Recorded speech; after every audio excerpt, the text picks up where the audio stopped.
اب آپ اس مبارک سلسلے کا 25واں حلقہ سماعت فرمائیں۔ اب جناب جب یہ لشکر وہاں پہنچا اور وہ غساسنہ بنو غسان کو بھی پتہ چلا تو ان کا جو سردار تھا حارث، اس نے روم کے بادشاہ کو لکھا کہ ہماری مدد کرو۔ اصل ان کی بزدلی کی وجہ یہ بنی کہ وہ ارادہ کر رہے تھے بنو غسان کہ ہم مدینے پہ حملہ کریں، اور اب وہ حیران ہو گئے کہ ہم مدینے پہ کیا حملہ کریں، مدینے سے تو مسلمان ہم پر حملہ کرنے کے لیے چل پڑے ہیں۔ اس نے پھر روم کے بادشاہ کو لکھا کہ ہماری مدد کریں، چونکہ ہم آپ کے حلیف ہیں۔ تو روم کے بادشاہ نے ہرقل کی قیادت میں، ہرقل کے بھائی کی قیادت میں 1,00,000 کا لشکر بھیجا، جس میں 50,000 تو گھوڑ سوار تھے، اور غساسنہ جو تھے ان کے پاس بھی 1,00,000 کا لشکر پہلے سے موجود تھا۔ تو اب آپ اندازہ کریں کہ 3,000 آدمی اور مقابلہ 2,00,000 سے، جن میں 50,000 تو صرف گھوڑ سوار ہیں، اور سر سے لے کر پاؤں تک وہ لوہے کے خودوں میں اور پیتل کے اس پلیٹوں میں چھپے ہوتے تھے کہ بس سوائے آنکھوں کے کچھ نظر ہی نہیں آتا۔ لیکن صحابہ وہ تو قوت ایمان سے لڑنے والی قوم تھی نا، وہ عادات سے لڑنے والی تو قوم ہی نہیں تھی۔ ان کا تو ایک ایمان تھا کہ بھئی مسلمان ہر حال میں کامیاب ہے، اگر آدمی مارا جائے شہید ہو جائے گا، بچ گیا تو غازی بن جائے گا، ہمارا تو گھاٹا کسی حال میں ہوتا ہی نہیں۔ جب گھاٹا ہی نہیں تو ڈرے کیوں؟ ڈرتا تو وہ ہے نا جی کہ اگر مر گیا تو یہاں بھی آگ لگائیں گے اور آگے بھی جہنم کی آگ ہے، وہ تو ڈرے کہ بھی یہاں بھی بہت ذرا پیار کریں گے تو ذرا لکڑی قیمتی رکھ دیں، بڑا آدمی مر جائے گا تو سندل کی لکڑی میں جلا دیں، لیکن جلائیں گے آگ سے۔ تو جب ہم نے اپنی ابتدا خود آگ سے کی ہے تو آگے تو آگ ویسے تیار ہے۔ ان کو تو بڑا مسئلہ ہوتا ہے، وہ تو بڑے گھبراتے ہیں، ڈرتے ہیں کہ اب کیسے کریں، مریں۔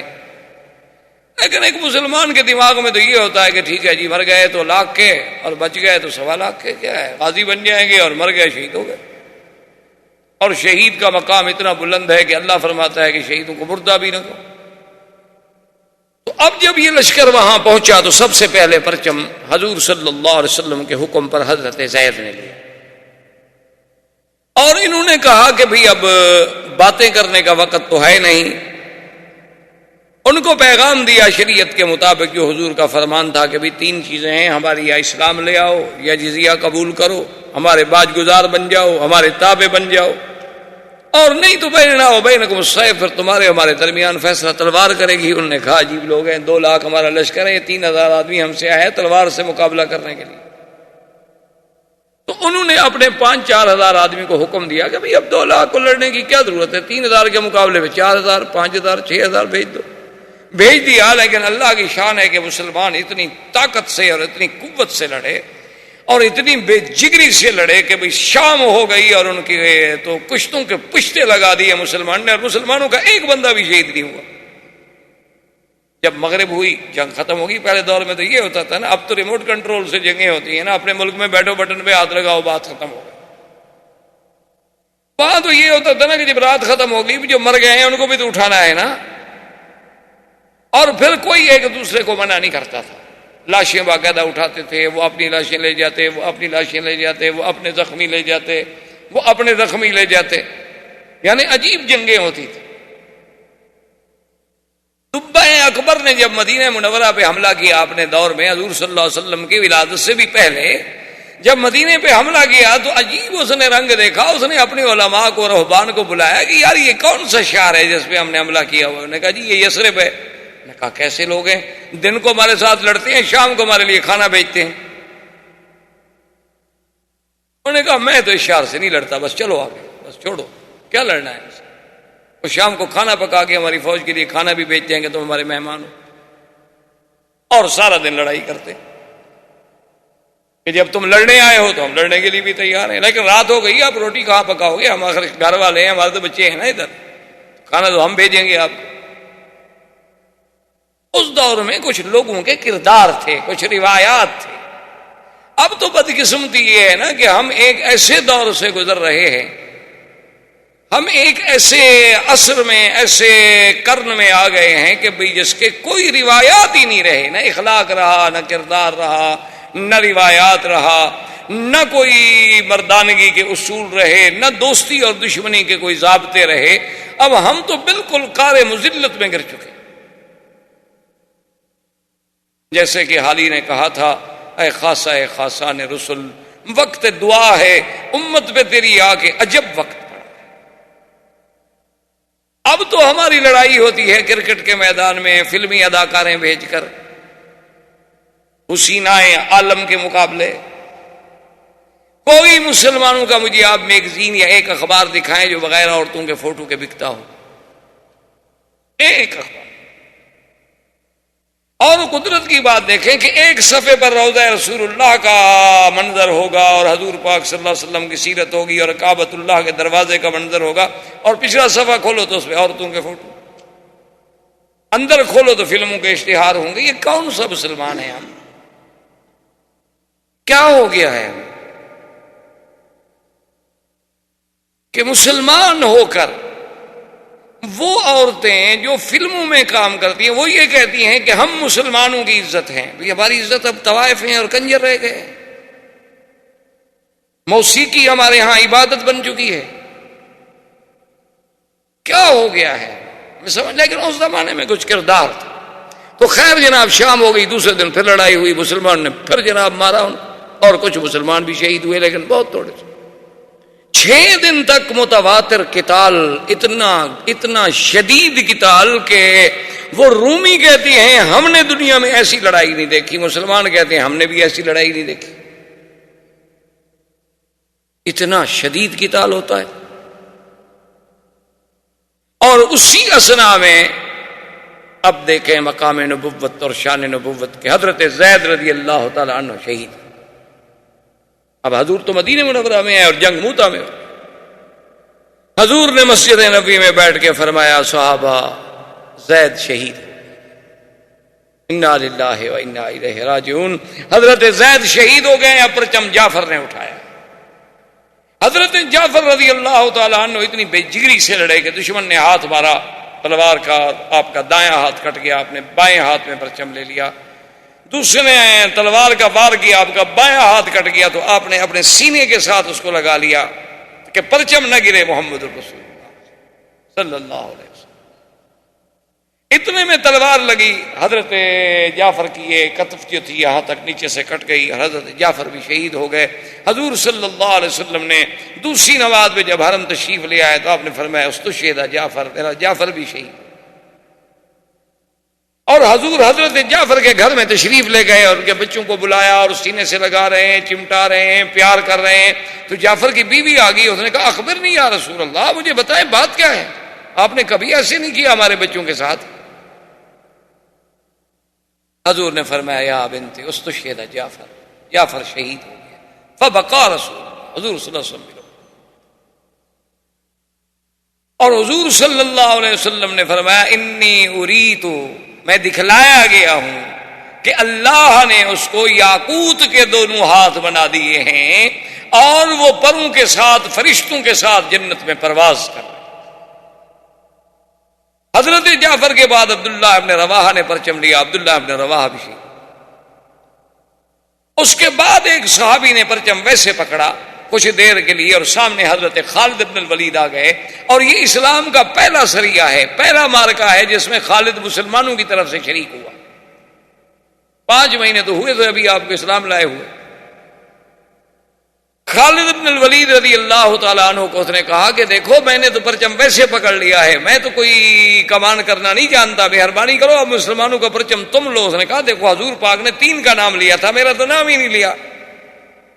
اس نے کہا اس کا مطلب یہ تھوڑا ہے کہ تمہارا بھی نام لیتے، اب کسی نے تو آخر اس پرچم کو لینا ہے نا. تو خالد بن ولید نے پرچم لے لیا اور جنگ روک دی اور وہ پیچھے ہٹ گئے، مسلمان پیچھے ہٹ گئے. حضرت خالد نے غور کیا، تدبر کیا کہ ہمارے پاس تو 2500 آدمی رہ گئے ہیں اور ان کا اگر ہم نے 2500 بھی مار دیا ہو تو 2 لاکھ میں کتنی کم ہو گئے ہیں. خالد بن الولید جو تھے رضی اللہ تعالی عنہ یہ بطل من نبطال الاسلام. اور خدا کی شان ہے کہ جب حضور شام کو عشاء کی نماز کے لیے مسجد میں تشریف لے آئے تو حضور کے چہرے پہ ایک بڑی عجیب سی خوشی تھی. اور آپ نے فرمایا مسلمانوں میرے تو تینوں جرنیل جو تھے شہید ہو گئے، لیکن اب اس بندے نے پرچم اٹھایا ہے الذی سیف من سیوف اللہ، جو اللہ کی تلوار ہے، اب اس کے ہاتھ میں پرچم، اب مسلمانوں کو کوئی شکست نہیں دے سکتا۔ اور اسلام میں یہ دو مجاہد گزرے ہیں، بطل اسلام گزرے ہیں، ایک خالد بن ولید اور ایک حضرت زبیر بن العوام۔ یہ دو آدمی تھے جو دونوں ہاتھ میں تلوار پکڑ کے دشمن سے مقابلہ کرتے تھے، ورنہ کوئی دنیا کا بہادر کبھی دو ہاتھ سے نہیں لڑتا، ہمیشہ ایک ہاتھ سے لڑتا ہے۔ ایک ہاتھ میں ڈھال ہوتی ہے یا ترس ہوتی ہے یا گھوڑے کی لگام ہوتی ہے۔ یہ دو آدمی تھے صرف جنہوں نے کبھی ایک ہاتھ میں تلوار نہیں پکڑی بلکہ دونوں ہاتھوں میں تلوار لے کے مقابلہ کرتے تھے۔ اور خالد بن ولید کا ماشاءاللہ اتنا قد بھی اتنا اونچا تھا کہ گھوڑے پہ بیٹھتے تو پاؤں ویسے زمین کو لگا لیتے تھے، طویل القامات۔ خالد بن الولید نے یہ کیا، اس نے اپنی فوج کو بدلا، کیونکہ اس زمانے میں اس طرح اصول ہوتا تھا کہ ایک ہوتا تھا میمنہ، دائیں ہاتھ میں فوج رہتی تھی، ایک میسرہ بائیں ہاتھ میں، ایک مقدمہ ایک مؤخرہ اور ایک قلب، ایک آگے ایک پیچھے اور ایک درمیان۔ تو حضرت خالد بن ولید نے یہ کیا کہ جو میمنہ پہ تھے وہ میسرہ پہ لے آیا، جو میسرہ پہ تھے وہ میمنہ پہ لے آیا، جو مقدم میں تھے وہ مؤخر پہ لے آیا، جو مؤخر میں تھے وہ مقدم پہ لے آیا، اور سب کے پرچم بھی بدل دیے۔ اب جب صبح ہوئی تو رومیوں نے دیکھا، انہوں نے کہا جاءہم المدد من المدینہ، تو مدینے سے فوج اور آ گئی، ہم تو پہلے 3000 سے نہیں لڑ پا رہے تھے، یہ دیکھو پرچم بھی نئے ہیں اور یہ آدمی تو ہم نے کل نہیں دیکھے، یہ تو اور لوگ آ گئے۔ خالد بن ولید نے حکم دیا اور نعرہ تکبیر کہہ کے اتنی زور سے حملہ کیا کہ خالد کہتے ہیں کہ اس دن میرے ہاتھ سے 10 تلواریں ٹوٹ گئیں، مارتے مارتے قتل کرتے کرتے تلواریں ٹوٹ جاتی تھی، وہ پھینک دیتا تھا اور لے لیتا، تو وہ ٹوٹ جاتی تھی وہ پھینک دیتا تھا میں اور لے لیتا، اتنا مارا نا جی کہ اب ان میں افراتفری پھیل گئی، وہ دوڑے بھاگے، 2 لاکھ آدمی 3000 کے آگے بھاگ رہا۔ جب انہوں نے بھاگنا شروع کیا تو خالد نے آرڈر کیا اپنی فوج کو کہ پیچھے آؤ پیچھے آؤ پیچھے آؤ، ہٹو۔ اب نے کہا خدا کے بندے کیا کر رہے وہ بھاگ رہے ہیں؟ اس نے کہا وہ بھاگتے بھاگتے بھی رک گئے تو ہم سے زیادہ ہیں، کوئی عقل کرو، اب پیچھے آؤ اور ہٹو، واپس چلو مدینہ۔ اپنی فوج کو سالم لے جانا بھی تو بڑی بات ہے نا۔ حضرت خالد بن ولید اپنی فوج کو پیچھے ہٹاتے رہے۔ اچھا ان کو اللہ پاک نے اتنا روب ڈال دیا تھا خالد کا کہ انہوں نے حملہ کرنے کی ضرورت نہ کی، افراتفری میں بٹ گئے، اس کے بعد جمع ہوتے رہے، 2-3 دن لگے، 2-3 دن میں قافلہ مدینہ منورہ تو بہت دور نکل گیا۔ جب صحابہ کو پتہ چلا کہ مسلمان تو ہزیمت کھا کے واپس آ رہے ہیں تو انہوں نے کہا فرارون فرارون، یہ لوگ ہیں جو بھاگ کے آ رہے ہیں دشمن کے مقابلے پہ۔ اور تو نے کہا کہ ایسا کرو کہ اگر ہمارا خاوند بھاگ کے آ رہا ہے اور یہ بات سچی ہو گئی تو میں اپنے گھر کا دروازہ نہیں کھولوں گی، بزدل آدمی میرا خاوند ہو۔ پہلے لوگ جو تھے وہ تو شجاعت اور بہادری کو عزت سمجھتے تھے، عورتیں بھی۔ جب بالکل مدینہ منورہ پہنچے حضور نے فرمایا نہیں، انہم لیسو فراری، وہ فراری نہیں ہے بل انہم کرارون، وہ تو پیچھے ہٹ کے پھر حملہ کرنے والے لوگوں میں ہیں، وہ بھاگ کے نہیں آ رہے ہیں۔ کیا کہہ رہے ہیں؟ 2500 کے لشکر کو صحیح سلامت دشمن کے منہ سے چھڑا کے واپس لے آنا کو مذاق ہے؟ تو خیر یہ لشکر واپس آ گیا، اور اسی اثناء میں حضور صلی اللہ علیہ وسلم نے غزوہ ذات السلاسل کے لیے بنی قضاء پر حملہ کرنے کے لیے آپ نے عمرو بن العاص کو قائد بنایا، حکم دیا کہ ان پہ حملہ کریں۔ عمرو بن العاص جب چلے تو خدا کی شان دیکھو کہ عمرو بن العاص امیر ہیں اور حضرت ابو بکر بھی اس جنگ میں ساتھ ہیں، لیکن ان کو حضور نے امیر نہیں بنایا۔ حضرت عمر بھی ساتھ ہیں، ان کو بھی امیر نہیں بنایا، وہ تابع ہیں عمرو بن العاص کے۔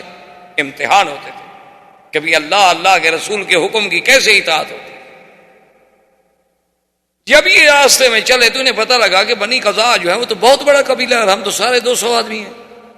انہوں نے پھر پیغام بھیجا حضور کی خدمت میں کہ ہم بہت تھوڑے ہیں اور ان کا لشکر بہت بڑا ہے ہماری مدد کے لیے۔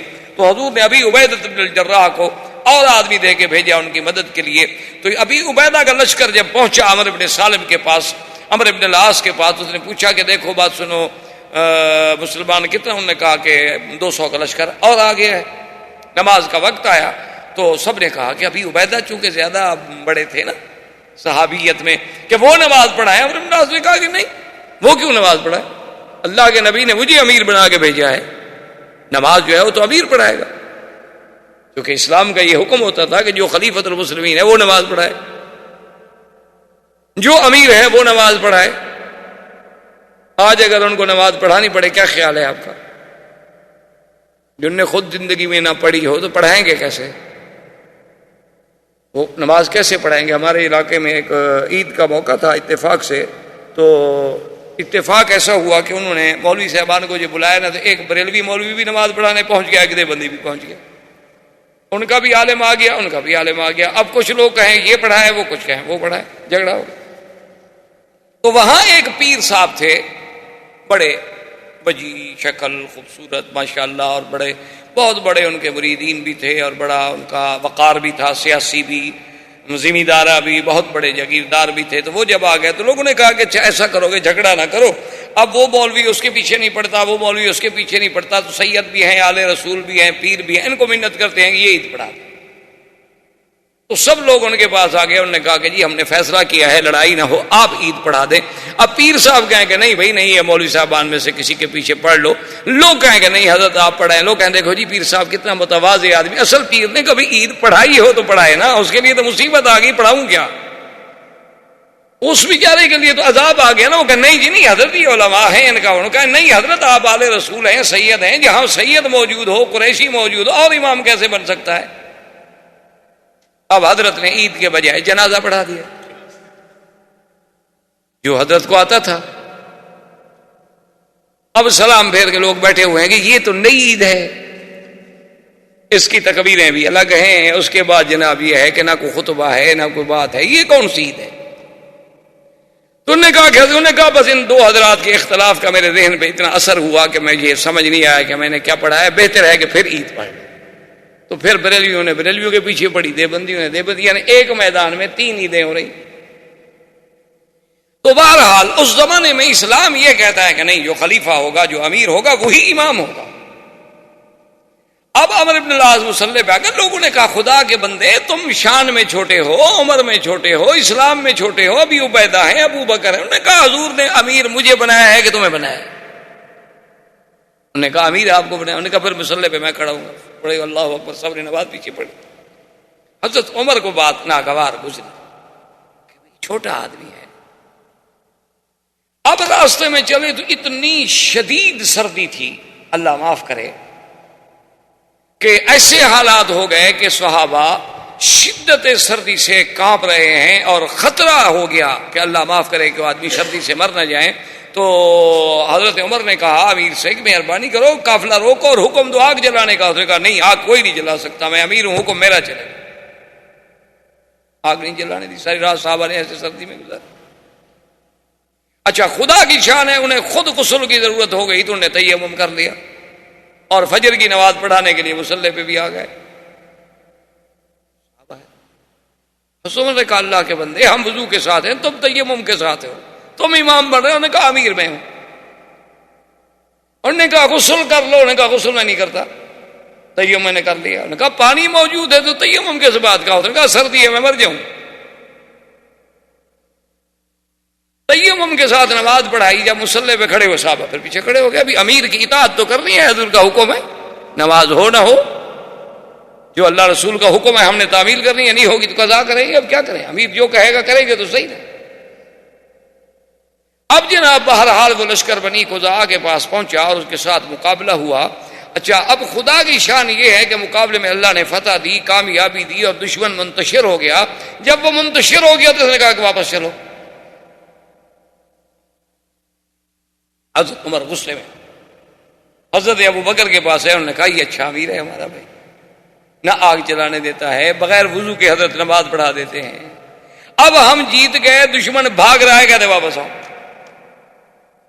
اب حکم نہ مانے تو امیر کی مخالفت ہے نا۔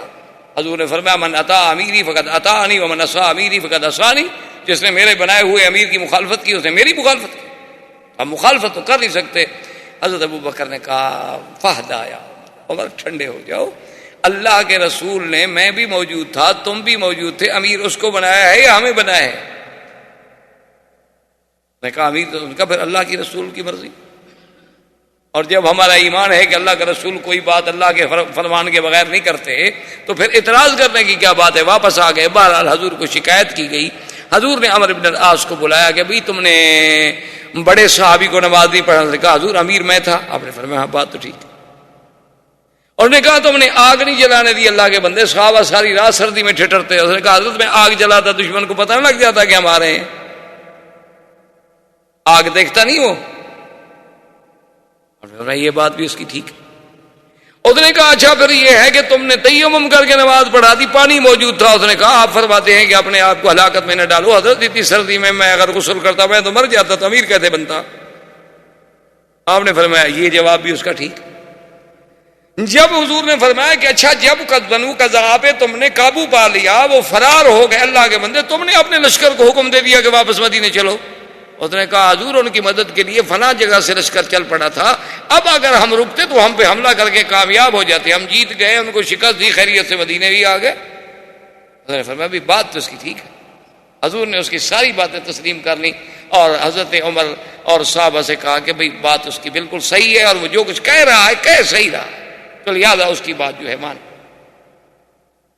اسی اثنا میں حضور صلی اللہ علیہ وسلم نے ایک سریے کو بھیجا. اعرابی تھا, ایک بدو تھا, اس کے ساتھ اعرابی تھے, صفا تھے, بڑے بہادر لوگ تھے. انہوں نے بھی اسلام کے خلاف حملہ کیا تھا. اب خدا کی شان ہے کہ 300 کا لشکر ہے اور صحابہ کے پاس کھانا ختم ہو گیا, کھانے کو کوئی چیز نہیں ہے. بڑے پریشان ہیں, دعا کرتے ہوئے سمندر کے کنارے کے قریب آئے تو دیکھا کہ ایک ٹیلا جیسے پڑا ہوتا ہے. چلو دیکھیں کہ آگے ہے تو مچھلی. تو 3 مہینے تک صحابہ اسی ایک مچھلی سے کھاتے رہے. اس کا نام تھا امبر. یہ آج کل جو بازاروں میں امبر ملتا ہے نا, اتنے امبر, اصلی امبر جو ہے یہ مچھلی کے قے کرتی ہے, اور وہ سمندر میں تیرتا ہوا دریاؤں کے کنارے پہ آتا ہے, تو وہ جاننے والے لوگ اس کو پکڑ کے لے آتے ہیں. اصل میں یہ اسی امبر مچھلی کی قے ہوتی ہے. تو وہ اتنی بڑی مچھلی تھی کہ جب صحابہ کھاتے رہے تو ان نے تجربے کے طور پر اس کی جو آنکھ کی گلائی تھی نا, اس میں 10 صحابی بیٹھ گئے. اور جب اس کے ڈھانچے کو کھڑا کیا تو ایک صحابی جو سب سے بڑے لمبے قد کے تھے, اس کو اونٹ کے اوپر کہا کہ تم کھڑے ہو جاؤ. اونٹ کے اوپر کھڑا ہوا, لیکن پھر بھی وہ ڈھانچہ اوپر رہا. وہ گوشت کھا رہے ہیں اور اس کا جناب تیل استعمال کر رہے ہیں. صحابہ کو تو اللہ نے رزق دے دیا. واپس آئے, حضور نے فرمایا حل معکم شیء, اس میں سے مچھلی سے کچھ تمہارے پاس ہے؟ انہوں نے کہا حضور ہاں گھی بھی لائے ہیں, اس کا گوشت بھی ہے. آپ نے فرمایا لے آؤ مجھے بھی کھلاؤ. حضور صلی اللہ علیہ وسلم نے بھی وہ نوش فرمایا. اور اسی اثنا میں آپ نے پڑھا ہوگا انشاءاللہ یا سنا ہوگا کہ جب حدیبیہ میں صلح ہوئی تھی تو صلح میں ایک شرط یہ بھی تھی کہ جو قبیلہ جس کا حلیف بننا چاہے, قریش کا بنے یا اسلام کا بنے, تو بنو بکر بنے تھے حلیف قریش کے, اور بنو خزاعہ حلیف بنے تھے حضور صلی اللہ علیہ وسلم. تو اب بنو بکر نے شرارت کرنی شروع کر دی. وہ کیا کریں, رات کو جا کے بنو خزاعہ پہ حملہ کر دیں. اچھا خدا کی شان ہے, حملہ کرنے جائیں, جو حملہ کرنے جائیں وہ مارے جائیں. بنو خزاعہ والے آگے ہوشیار وہ مار دیں. ایک حملہ کیا مارے گئے, دوسرا حملہ کیا خود مارے گئے, تیسرا حملہ کیا خود مارے گئے. اب بنو بکر جو تھے وہ اکٹھے ہو کے قریش کے پاس آئے, اور اسی سہیل ابن عمر, وہ جو صلح لکھنے والا شخص, ابو سفیان, سہیل ابن عمر, حارث ابن ہشام, ان کے پاس آئے دارالندوہ میں. انہوں نے کہا کہ دیکھو ہم آپ کے حلیف ہیں, اور بنو خزاعہ والوں نے تو ہمارے اتنے بندے مار دیے ہیں. انہوں نے کہا کہ دیکھو ان نے تو نہیں مار دیے, حملہ تو تم نے کیا.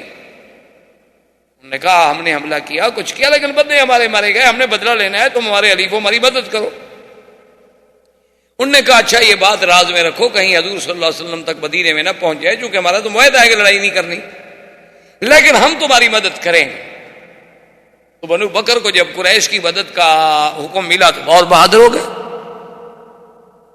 اب بنو خزاعہ نے سوچا کہ یہ 2-3 دفعہ اپنے بندے مروا چکے ہیں اور بہت بڑی لڑائی کر نہیں سکتے, چونکہ معاہدے میں طے ہو چکا ہے 10 سال کے لیے جنگ نہیں ہونی ہے.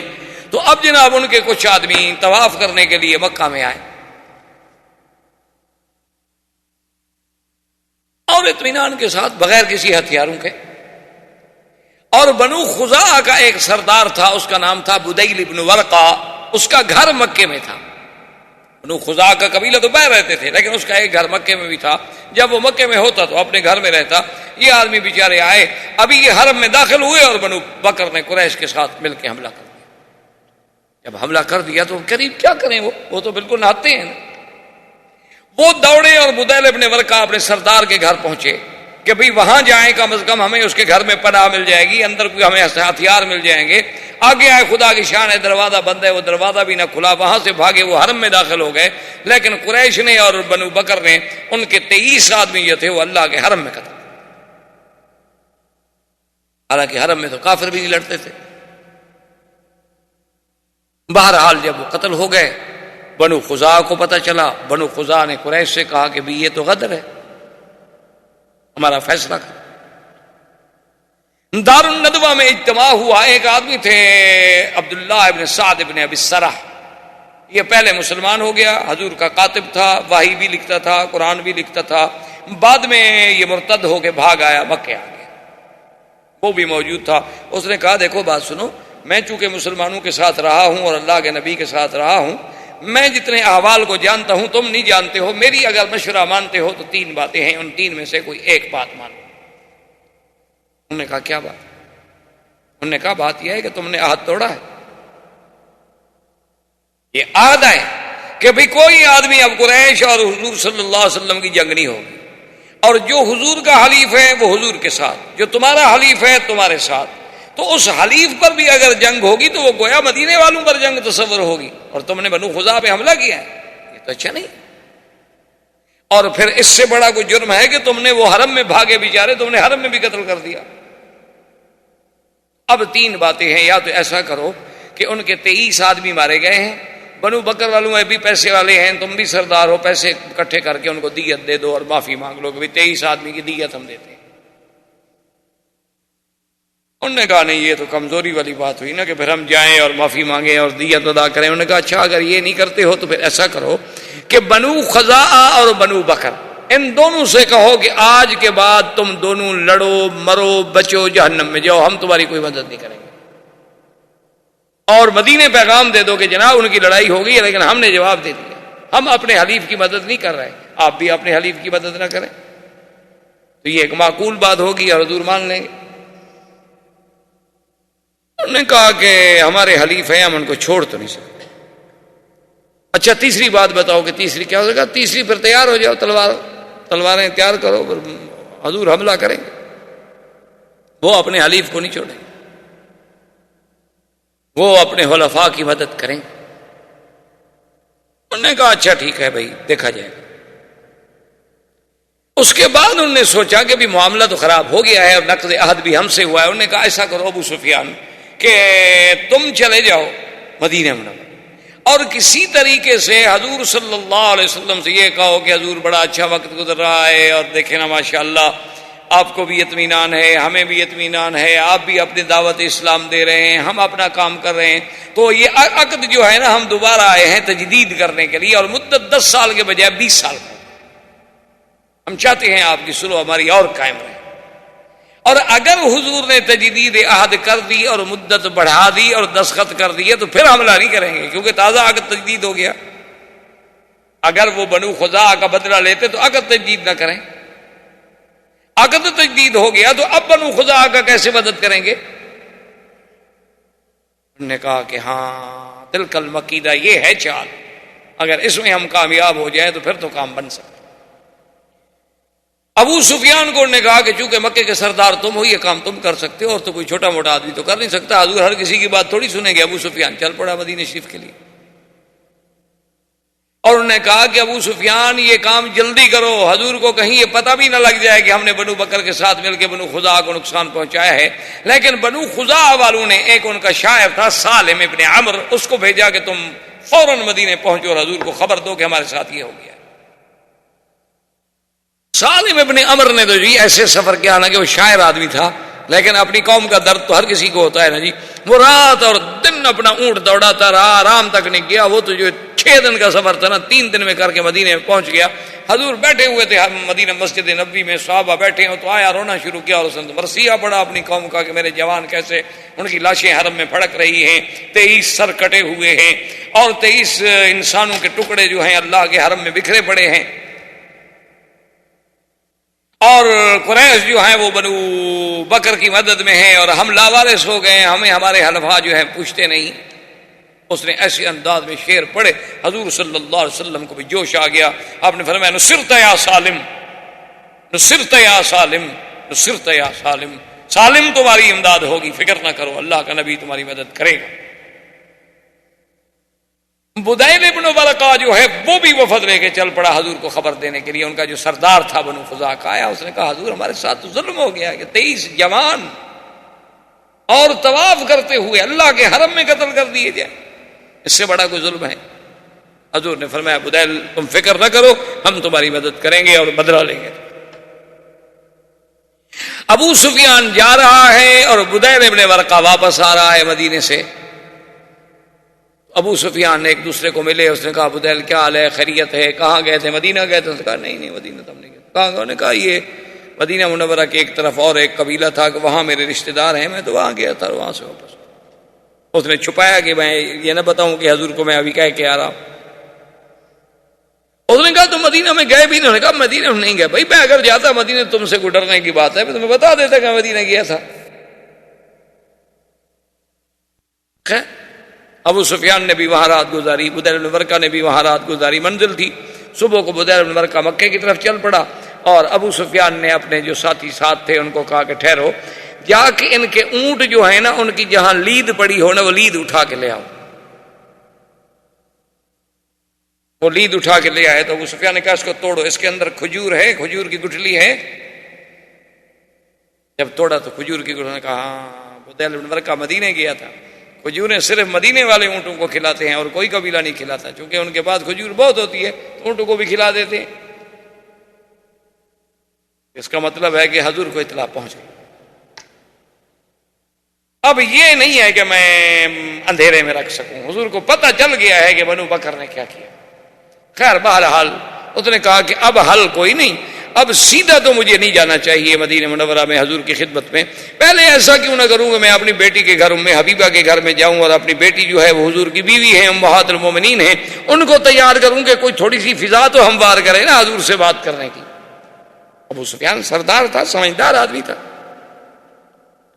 جب آیا ام حبیبہ نے سلام کیا، استقبال کیا، اور وہاں جو ایک فراش کیا ہوتا تھا، ایک ٹاٹ کا ٹکڑا تھا جو حضور کے لیے بچھایا جاتا تھا، وہ بچھا ہوا تھا، اس پہ بیٹھنے لگا ابو سفیان، تو اس نے جلدی سے فراش اٹھا لیا، جلدی سے کھینچا اور لپیٹ لیا۔ ابو سفیان نے دیکھا، کہا اچھا کیونکہ یہ فراش اصل میں پرانا ہے اور کم قیمت ہے اور یہ مکے کے سردار کے نیچے بچھانے کے قابل نہیں ہے، اس لیے اٹھا رہی ہو تاکہ کوئی اور اچھا فراش میرے لیے بچھانا چاہتی ہے۔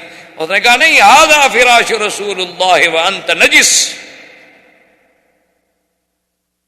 اس نے کہا یہ میرے مدنی محمد مصطفیٰ کا بستر ہے اور تم مشرک ہو، پلید ہو، اللہ کے نبی کے بستر پہ نہیں بیٹھ سکتے۔ آج ہماری بیٹیوں میں بھی اسلام کی ایسی غیرت ہے، جنہوں نے مونالیزا اور ڈیانا پڑھنی ہو، اس میں کیا غیرت آئے گی بھائی؟ وہ تو وہی سیکھیں گی نا جو کچھ ان کا کردار تھا، وہ بھی وہی سیکھیں گے کہ ہوٹلوں میں کیسے رہتے ہیں، گاڑیوں میں کیسے جاتے ہیں، شراب کیسے پی جاتی ہے، شیمپین کے دور کیسے چلتے ہیں، انہوں نے تو پھر وہی سیکھنا ہے نا جن کی وہ متبع ہیں، جن کی اقتداء کر رہی ہے۔ ام حبیبہ ہے، اس نے کہا ام حبیبہ اصابک شر من بعدی، مجھ سے دور ہو کر تیرا اخلاق بھی بگڑ گیا۔ اس نے کہا اخلاق کی بات نہیں، اب تمہارے اور ہمارے درمیان میں اسلام اور کفر کی دیوار ہے، میں سب سے پہلے حضور سے پوچھوں گی، ورنہ تو میرے گھر میں بیٹھ بھی نہیں سکتے، کھانا بھی نہیں کھا سکتے، رہ بھی نہیں سکتے جب تک مجھے حضور اجازت نہ دے۔ تو مشرک ہو، ہم مسلمان ہیں، اب باپ بیٹی کا کیا رشتہ ہے؟ حضور کی خدمت میں حضور نے فرمایا سلی باپ، تمہارا باپ ہے، احترام کرو، کھانا کھلاؤ، دعوت دو۔ یہ ٹھیک ہے، کافر ہے تو کافر ہے، تمہارا تو باپ ہے نا۔ خیر بہرحال اس کے بعد ابو سفیان آیا، حضور سے ملا، حضور نے فرمایا ہاں ابو سفیان ما جاء بک، کیسے آیا؟ اس نے کہا حضور آپ کا اور ہمارا ماشاءاللہ دیکھیں کیسا خوبصورت وقت گزر رہا ہے، اور بڑی تمام قبائل مطمئن ہیں اور لوگ مطمئن ہیں، اللہ کا کعبہ آباد ہے، ہم بڑے مزے میں ہیں، آرام سے تجارت ہو رہی ہے، اور آپ کی دیکھیں بادشاہوں کو، ہرقل کو بحرین میں، عمان میں، ہر جگہ دعوت جا رہی ہے، ہم اس لیے آئے ہیں کہ عقد تجدید فرما دیں اور مدت بھی 10 سال کے لیے بڑھا دیں، ہم تو اس لیے حاضر ہوئے ہیں۔ حضور نے فرمایا لا نخون ولا نغدر یا ابی سفیان، ابو سفیان ہم نہ تو کبھی خیانت کرتے ہیں اور نہ اپنے عہد میں کبھی غدر کرتے ہیں، اب یہ عہد تجدید نہیں ہو سکتا۔ انہوں نے کہا حضور کیا کہہ رہے ہیں، کمال ہے آپ کی، ہمارے تو کوئی شکایت نہیں ہے۔ اس نے کہا ما فعلتم ببنی خزاعہ، ابو سفیان تم نے بنو خزاعہ کے ساتھ کیا کیا؟ اللہ کے حرم کا بھی لحاظ نہیں کیا، اور پھر عقد بھی تجدید کرانا چاہتے ہو۔ سفیان کے تو پاؤں کے نیچے زمین نکل گئی۔ اس نے کہا اب کیا ہو سکتا، حضور کو تو پورا پتہ ہے۔ ابو سفیان بھاگا حضرت ابو بکر کی خدمت نے کہا ابو بکر انت سید القوم، تم بھی تو سردار ہو، افعل خیرا لک الشرف الى آخر الدہر۔ ابو بکر مہربانی کرو، تم معاہدے پہ سلو کے دستخط کر دو، حضور نہیں کرتے نہ کریں، تم بھی تو سردار ہو نا، تم بھی تو مسلمانوں کے بڑے ہو، تمہارا قریش پہ احسان ہو جائے گا اور سلو، اور قیامت تک یاد کیا جائے گا کہ ابو بکر سلو کن آدمی تھا کہ چلو اللہ کے نبی نے نہیں مانا۔ نے کہا ابو سفیان کیا کہہ رہے ہو، حضور نے دستخط نہیں کیے میں کر دوں، کیا کہہ رہے ہو، عقل سے بات کرو۔ فذهب الى عمر، حضرت عمر کی خدمت میں آ گیا۔ حضرت عمر نے کہا یہی بڑی بات نہیں کہ میں تمہیں کچھ نہیں کہہ رہا۔ حضرت عمر نے کہا مجھ سے تم معاہدے پہ دستخط کرانے آئے ہو، میرا یہی احسان نہیں مانتے ہو کہ میں نے صبر کیا ہوا ہے، تمہیں دیکھ رہا ہوں اور کچھ نہیں کہہ رہا، ورنہ میری تو تلوار تڑپ رہی ہے۔ تم مجھ سے معاہدہ کرانے آئے ہو حضور کے خلاف۔ ابو سفیان تمہارا ہمارا عہد اگر نہ ہوتا نا، اور تم ہمارے پاس مدینے میں نہ ہوتے، آج مہمان قاصد سفیر ہو، بس مہربانی کرو میری آنکھوں کے سامنے سے چلے۔ حضرت عثمان کے پاس آئے، حضرت عثمان نے جواب دے دیا، حضرت علی کے پاس آئے، حضرت علی نے جواب دے دیا، ابھی بھی فاطمہ کے پاس چلے گئے۔ انہوں نے کہا بی بی فاطمہ آپ بھی تو بنت رسول اللہ ہیں، آپ اس معاہدے پہ دستخط کر دیں۔ انہوں نے کہا انما امرأ یا ابی سفیان، عقل کی بات کرو، میں عورت ہوں، عورتیں کبھی معاہدہ کرتی ہیں؟ اس نے کہا اچھا یہ چھوٹا جو ہے کون ہے؟ اس نے کہا حسن میرا بیٹا ہے۔ اس نے کہا چلو یہ دستخط کر دے۔ اس نے کہا 4 سال کا بچہ ہے حسن۔ اس نے کہا ایسے ایک لکیر مار دے، میں قریش والوں کو تو کہہ سکوں نا کہ چلو حضور کے بیٹے نے دستخط کر دیا، حضور نے نہ صحیح، حضور کا بیٹا تو ہے نا۔ اس نے کہا ابو سفیان تمہارا دماغ تو نہیں چل گیا، کیا کہہ رہے ہو، یہ چھوٹا سا بچہ شروع کر دے۔ فرجا، اب ابو سفیان ناکام۔ اس نے کہا کہ بس اب میرا جو وہ طریقہ تھا نا، میرا مقصد تو یہ تھا نا کہ اگر کوئی ایک صحابی بھی دستخط کر دیتا تو اب باہر کے قبائل تو نہیں جانتے نا کہ حضور پاک نے دستخط کیے ہیں یا قبیلے نے کسی ابو بکر عمر عثمان نے دستخط کیے ہیں۔ میں تو شور کر دیتا نا کہ صحابہ نے دستخط کر دیے، معاہدہ ہو گیا، اور اس کے بعد معاہدہ توڑ رہے ہیں۔ بہرحال ابو سفیان واپس آ گیا، اور حضور صلی اللہ علیہ وسلم نے سیدہ عائشہ صدیقہ رضی اللہ تعالی عنہا کو حکم دیا کہ تجہزی عائشہ، میرے لیے سامان تیار کر۔ حضرت ابو بکر آئے، دیکھا بی بی عائشہ حضور کی زرہیں ہیں، حضور کی تلواریں ہیں، حضور کا سامان صاف کر رہی ہیں، تیار۔ اس نے کہا الا این یا عائشہ، کیا تیاری ہو رہی ہے؟ اس نے کہا لا عالم یا ابت، حالانکہ اس کو پتہ تھا، لیکن راز ہے رسول اللہ کا، بیٹی اپنے باپ کو بھی نہیں بتا رہی۔ اس نے کہا اللہ کے نبی کا راز ہے۔ انہوں نے کہا ابا جان مجھے نہیں پتا۔ حضور صلی اللہ علیہ وسلم نے بڑے بڑے صحابہ کو حکم دیا کہ بھی تیاری کرو، لیکن یہ کسی کو پتا نہیں کہ کہاں جانا۔ آخر جب لشکر مکمل طور پہ تیار ہو گیا تو 3500 کا لشکر لے کر حضور مدینہ منورہ سے نکلے، اور کسی کو پتا نہیں کہ کہاں جانا، الا بعض روایات میں ہے کہ ابا بکر و عمر، ان 2 کو پتا، باقی کسی بھی اور دیکھیں پھر اس زمانے میں سیرت کردار رسول اور سیرت رسول میں دیکھیں کہ حضور بحیثیت ایک جرنیل، حضور نے حکم دیا کہ جتنے راستے مکے اور مدینے کے جانے والے، جتنے سڑکیں ہیں ظاہر کی، خفیہ، چوری کی، پہاڑوں کے اندر کی، سب پر اپنی سیکورٹی عمر اپنے حراس پہرے دار لگا دو، جو مدینے آنا چاہے اس کو مت روکو، آنے دو، اور جو مدینے سے نکلنا چاہے اور کہیں جانا چاہے اس کو پکڑ لو، اس کو نہ جانے۔ مقصد یہ تھا کہ جو باہر سے مدینے آ رہا ہے تو آ جائے اپنا کام کرے، لیکن جو مدینے سے نکل رہا ہے وہ کہیں مکے والوں کو جا کے بتا نہ دے کہ لشکر تیار ہو کے آ رہا ہے۔ سارے راستوں پہ حضور نے پہرے بٹھا دیے، اور اسی اثنا میں حضور پاک نے فرمایا یا علی، حضرت علی حاضر نے فرمایا زبیر بن العوام نے کہا حاضر یا رسول اللہ، نے فرمایا فاتوا روضۃ خاخ فان بها ضعینۃ ومعها کتاب، کہ فلاں خفیہ راستے سے روضہ خاک پہ پہنچو جلدی، وہاں ایک اونٹنی پہ ایک عورت جا رہی ہے، اس کے پاس ایک خط ہے جو مکے والوں کے پاس لے کے جا رہی ہے ہمارے خلاف، اس عورت کو بھی اور خط کو برآمد کر کے پیش کرو۔ حضرت علی اور حضرت زبیر العوام نے اپنے ساتھی لیے اور گھوڑے دوڑائے اور دوڑ پڑے، اور وہ اونٹنی پہ جا رہی تھی، یہ گھوڑوں کا سفر تھا ماشاءاللہ، اور پھر گھوڑے دوڑانے والا بھی زبیر اور حضرت علی ہو تو گئے تو اسی جگہ روضہ خاک پہ وہ اونٹنی پہ جا رہی ہے، ایک عورت جا کے پکڑا، عقیفی ٹھہر جاؤ۔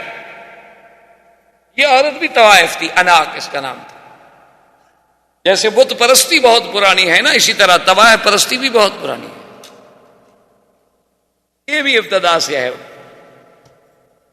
تو اس کا نام اناق تھا، اور یہ بظاہر مدینہ منورہ میں آئی تھی مدد لینے کے لیے، حتیٰ کہ حضور کی خدمت میں بھی آ گئی۔ حضور نے فرمایا تم ادھر کیا کر رہی ہو؟ اس نے کہا رسول اللہ قتل رؤساء قریش، بڑے بڑے سردار جو تھے وہ تو بدر میں مارے گئے، اب ہم لوگ بھوکے مر رہے ہیں، کیا کریں، میں مدد کے لیے آئی ہوں، کیونکہ ہم لوگوں کو تو پیسہ سردار ہی دیتے تھے نا، وہ تو مر گئے۔ تو آپ نے کہا، حضرت نے کہا ماں کی کتاب تمہارے پاس ایک خط ہے؟ اس نے کہا لیس معی کتاب، میرے پاس کوئی خط نہیں۔ آپ نے فرمایا لا ماں کی کتاب، انہوں نے کہا میرے پاس کوئی خط نہیں۔ ہم نے کہا فتش، سامان کھولو، سامان کھولا، سارا سامان تلاش کیا، ایک ایک چیز ڈھونڈ نکالی، خط کوئی نہیں۔ زبیر ابن العوام نے کہا کہ حضرت علی اگر خط ہوتا تو کہاں ہوتا، بھی ہم نے اونٹ کی پلان تک دیکھ لی ہے، اس کی گٹھڑیاں دیکھ لی، سامان دیکھ لیا۔ حضرت علی نے کہا کیا کہہ رہے ہو؟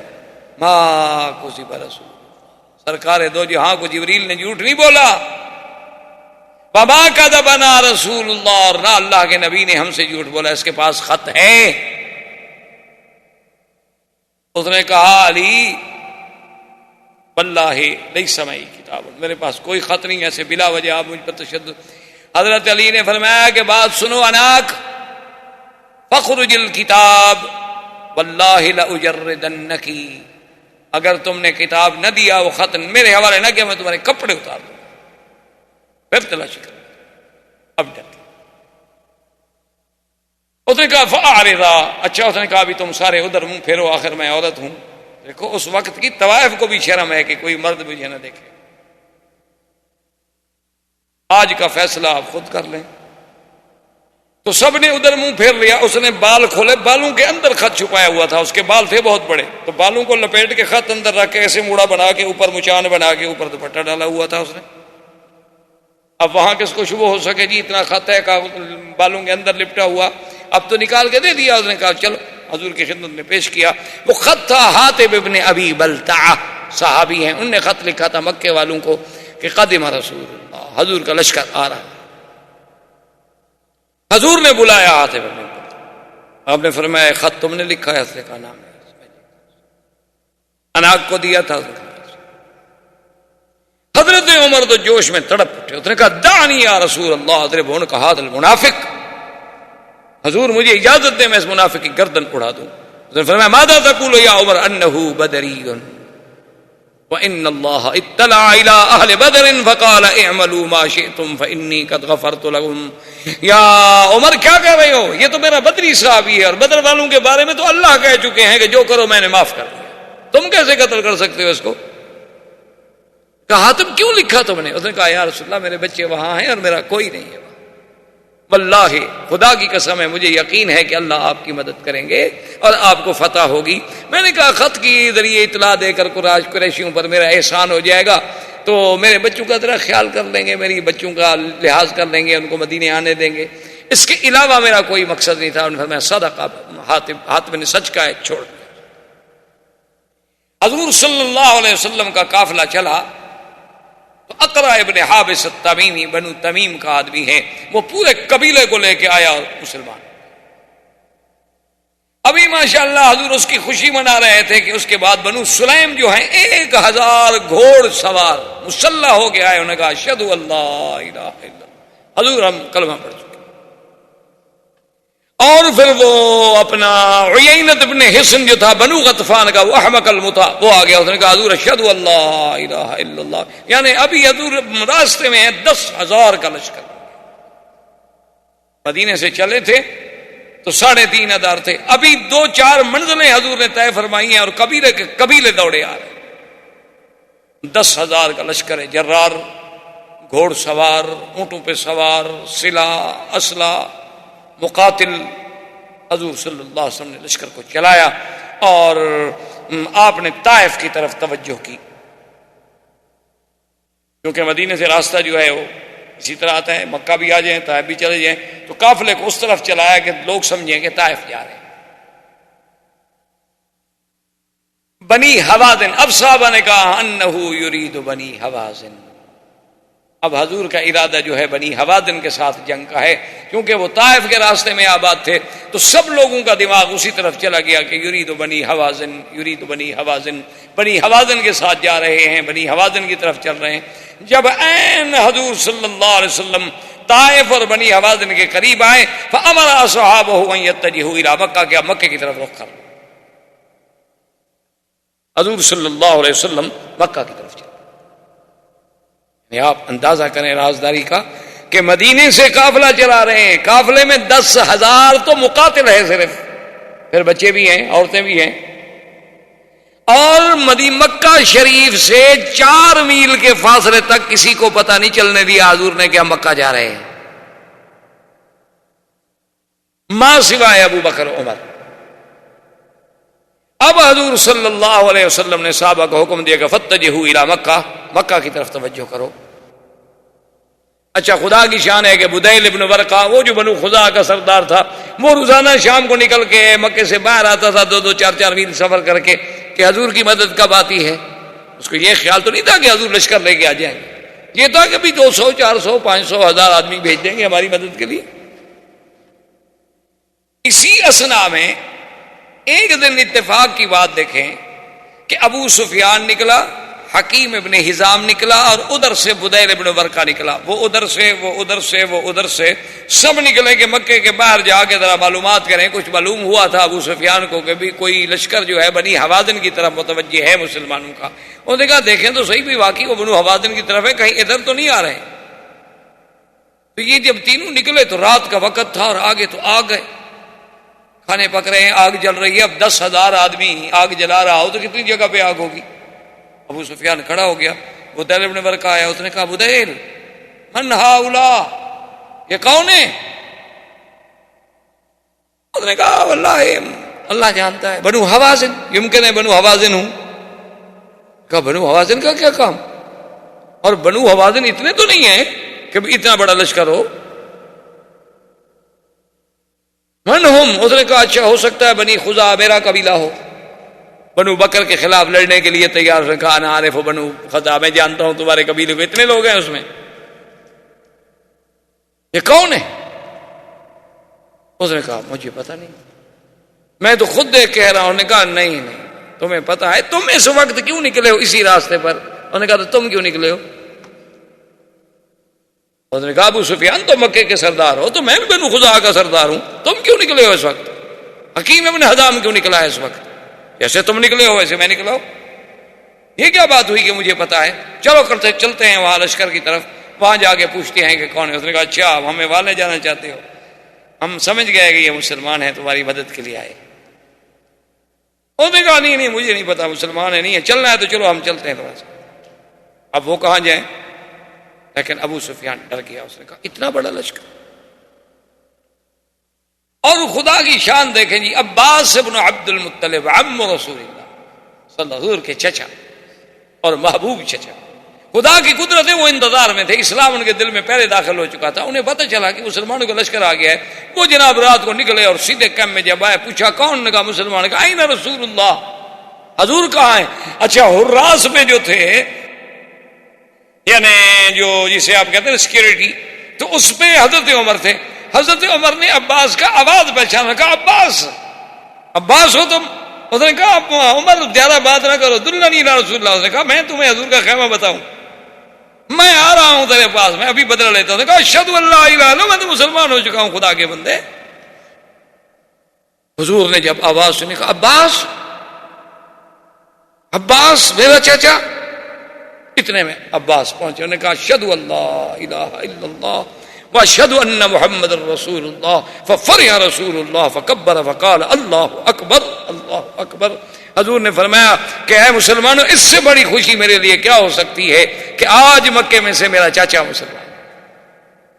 یہ سب سے بڑی تمہارے لیے سعادت ہے.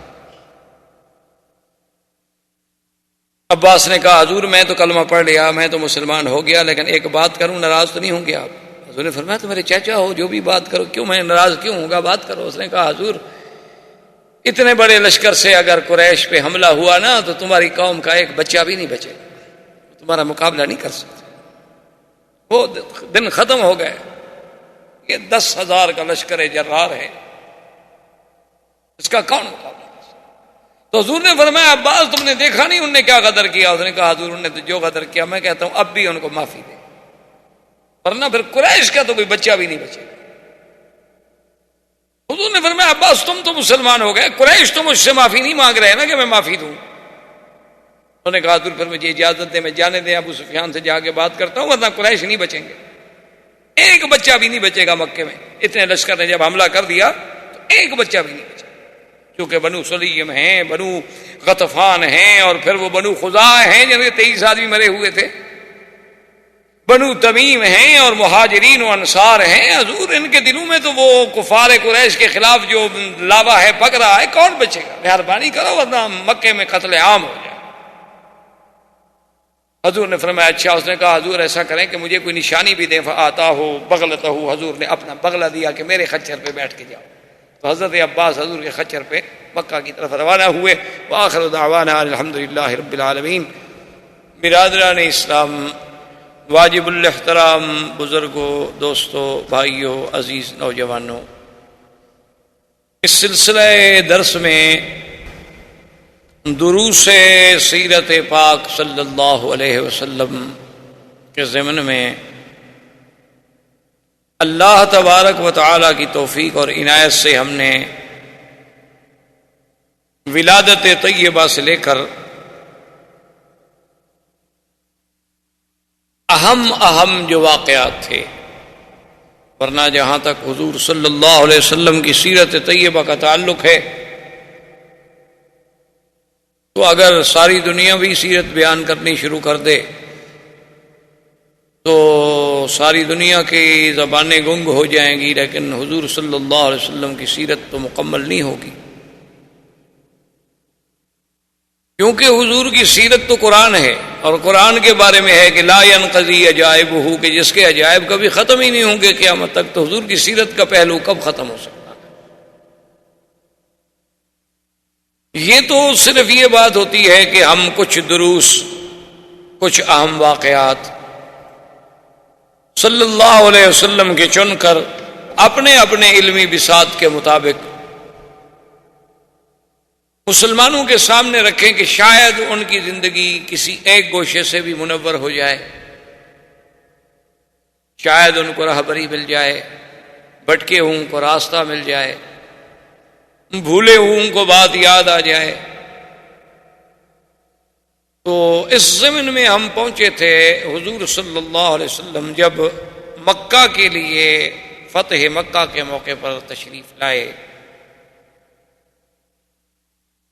تو یہ حضور صلی اللہ علیہ وسلم کی قیادت کا، یعنی آپ اندازہ فرمائیں کہ اتنا عظیم کارنامہ تھا کہ حضور صلی اللہ علیہ وسلم جب کوئی سفر فرماتے تھے تو کبھی اپنے اصحاب کو بھی خبر نہیں دیتے تھے کہ ہم نے کہاں سفر کرنا ہے، کہاں جانا ہے، اور ہمارا منزل مقصود جو ہے، ٹارگٹ جو ہے وہ کیا ہے. بلکہ ہمیشہ حضور صلی اللہ علیہ وسلم اپنے صحابہ کو عمومی بات کہتے تھے جس سے کوئی اندازہ قائم نہ کر سکے. یعنی آپ آج دیکھیں کہ 1400 سال کے بعد آج ہم دنیا آپ سمجھتے ہیں کہ کتنی ترقی کر چکی ہے. اب تو پوری دنیا جو ہے، یعنی جسے کہا جاتا ہے جی کوئی گلوبل ولیج بن چکی ہے. تو اس میں بھی یعنی ہم حیران ہوتے ہیں کہ ابھی 2 سال پہلے کی بات ہے کہ میں سفر میں تھا تو وہاں کی حکومت نے بہرحال اللہ نے جزائے خیر عطا فرمایا. میرا مقصد تو نہیں تھا، نہ مجھے پتا تھا، نہ میری خواہش تھی، نہ تمنا تھی، نہ مجھے علم تھا. تو گورنمنٹ نے کوئی سیکورٹی کا انتظام کیا، اسکواڈ یہ وہ حفاظت رہے، حالات ٹھیک نہیں ہیں. تو اتفاق سے وہ جو سیکورٹی کا انچارج تھا ایس پی، وہ میرے جاننے والوں میں تھا.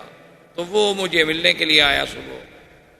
انہوں نے کہا کہ جی ہمیں تو ایک فائدہ ہو رہا ہے آپ کی سیکورٹی سے کہ ہم جلسے سن رہے ہیں، تقریریں سن رہے ہیں، ہمارا تو بھلا ہو رہا ہے. آپ تو تنگ ہیں کہ آپ کی آزادی میں خلل ہے. لیکن اس نے کہا کہ مکی صاحب اصل آج کل اگر سیکورٹی ہوتی ہے ہمارے اسکواڈ یا ہماری حفاظتیں یا ہمارے گن میں یہ کچھ نہیں کر سکتے، بلکہ الٹا ہم تو نقصان دہ ثابت ہوتے ہیں. اصل سیکورٹی یہ ہے، جہاں تک ہم نے پڑھا ہے، دیکھا ہے، سیکھا ہے، یہ ہے کہ آپ اپنے پروگرام سے کسی کو باخبر نہ کریں. آپ اپنے معاملات کو راز میں رکھیں کہ آپ نے صبح کہاں جانا ہے، یہ آپ کے ڈرائیور کو بھی پتہ نہ ہو، یہ آپ کے دل میں ہو. اور جب آپ روڈ پہ نکل جائیں تو آگے جا کے فیصلہ کریں، اسے کہیں اچھا بھی اب ادھر چلو، پھر آپ کو کسی پہرے کی ضرورت نہیں. تو میں نے کہا کہ ایس پی صاحب آپ تو مجھے آپ بتا رہے ہیں نا، ہم تو طالب العلم ہیں. حضور صلی اللہ علیہ وسلم کی سیرت طیبہ کا ایک حصہ ہے کہ جب حضور سفر فرماتے تھے تو صحابہ کہتے ہیں، ہمیں کہتے کہ مشرق جانا ہے، حالانکہ جانا حضور نے مغرب کی طرف ہوتا تھا. اور کبھی فرماتے ہم نے مغرب کی طرف جانا ہے اور جاتے مشرق کی طرف تھے. میں نے کہا یہ تو ہمیں درس ملتا ہے سیرت رسول پاک سے، ہم نے آپ سے کیا سیکھنا ہے. تو اب آپ اندازہ فرمائیں کہ 450 کلومیٹر مدینہ منورہ سے مکہ مکرمہ کا فاصلہ ہے، اور 2 آدمی نہیں 10,000 کا لشکر لے کر مدینہ منورہ سے چلنا، اور مکے کے پہنچنے تک مکے والوں کو خبر نہ ہو کہ لشکر آ رہا ہے. یعنی آج آپ دنیا میں کوئی ایسا جرنیل پیش کر سکتے اتنا بڑا لشکر لے کے اور پیدل، اونٹوں پر، گھوڑوں پر. اور مکہ سے جب حضور چلے تو آپ نے اپنا رخ مبارک جو ہے طائف رکھا. اب سب سمجھتے رہے کہ طائف کی طرف بنی حوازن پہ حضور صلی اللہ علیہ وسلم حملہ فرمانا چاہتے ہیں. اور جب بنی حوازن کے طائف کے قریب میں یعنی آ گئے تو حضور پاک نے باقاعدہ اپنے آدمی بھیجے جسے آپ کہہ لیں کہ بھئی جاسوس بھیجے گئے کہ بھئی آگے جا کر خبر دیں. جیسے آج آپ او پی ڈی کرتے ہیں، بھیجتے ہیں، پہلے وہ جا کے اطلاع کرتے ہیں کہ اچھا جی اب یہاں آپ فائر کریں. تو حضور صلی اللہ علیہ وسلم کے وہ آدمی گئے تو ان کو بھی آپ نے حوازن کی طرف بھیجا کہ بنو حوازن کا پتہ کرو کہ ان کا کیا حال ہے. بنو حوازن کا ایک آدمی اتفاق سے وہ جو ہمارے اصحاب رسول پاک حضور کے حکم پہ تلاش کر رہے تھے، ان کے ہاتھ میں ایک بنو حوازن کا آدمی پکڑا گیا. وہ ان کا جاسوس تھا، ان کو بھی پتہ چل گیا تھا کہ شاید ہم پر حملہ ہو جائے. تو وہ بھی اپنے جاسوس بھیجتے تھے کہ پہاڑوں میں پھرتے رہیں، اونچی چوٹیوں پہ چڑھ کے دیکھتے رہیں کہ کوئی قافلہ، کوئی منظر، کوئی آتا ہوا، کوئی روشنی، کوئی رات کو آگ جلانے کا منظر نظر آئے تو خبر رکھیں. وہ جب پکڑا گیا تو حضرت خالد بن الولید نے اس سے پوچھا کہ تم کون ہو؟ تو اس نے ایک اور قبیلہ بتا دیا کہ میں تو بنو غفار کا ہوں. تو انہوں نے فرمایا اچھا تم بنو غفار کے ہو؟ نے کہا اچھا. ان کا کس کے بیٹے ہو؟ اس نے باپ کا نام بتایا. تو آپ نے کہا اس نام کا آدمی تو بنو غفار میں کوئی نہیں ہے. اچھا تمہارا بنو غفار کی کس گلی میں گھر ہے؟ اب وہ بیچارہ بنو غفار کا تو گھر جانتے ہی نہیں تھے، تو بتایا کیسے؟ اور فرمایا میں جانتا ہوں تم حوازن کے جاسوس ہو، سیدھی بات کرو، کیا بات ہے؟ تو اس سے بھی حضرت خالد کو بڑے معلومات حاصل ہوئے. پتہ چلا کہ بنو حوازن بھی پوری طرح تیاریوں میں لگے ہوئے.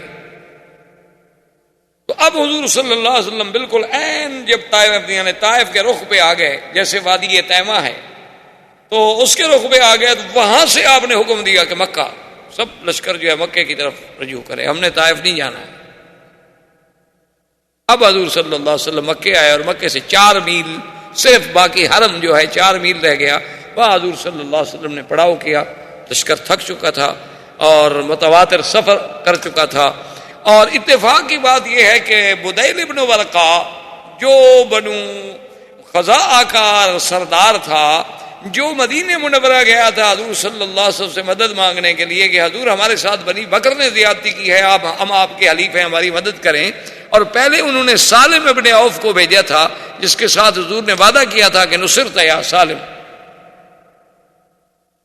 بدیل ابن ورقہ روزانہ رات کو مکے سے نکلتا تھا، انتظار میں تھا کہ اللہ کے نبی نے وعدہ کیا ہے تو اللہ کے نبی کا وعدہ تو ضرور سچا ہے، آپ آئیں گے، لیکن پتہ نہیں کب۔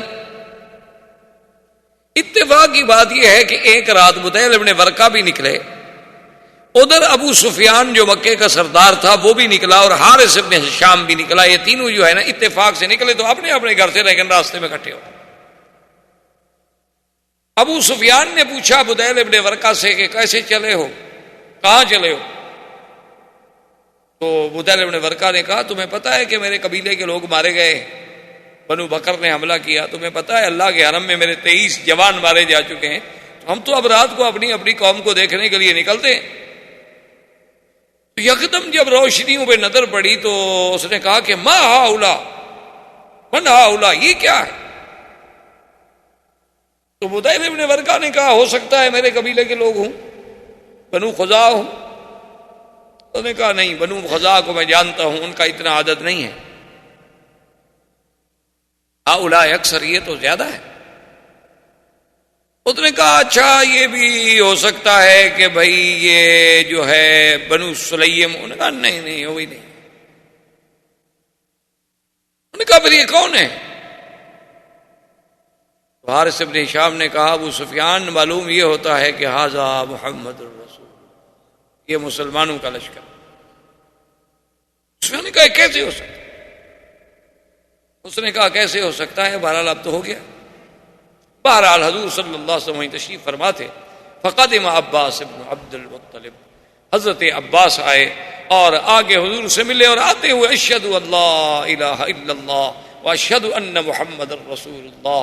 حضور نے فرمایا میرے صحابہ خدا جانتا ہے کہ پتہ نہیں فتح مکہ کی مجھے زیادہ خوشی ہوگی یا عباس کے اسلام کی زیادہ خوشی، کہ عباس تو حضور کے چچا تھے، عم رسول اللہ صلی اللہ علیہ وسلم، عبد المطلب کا بیٹا۔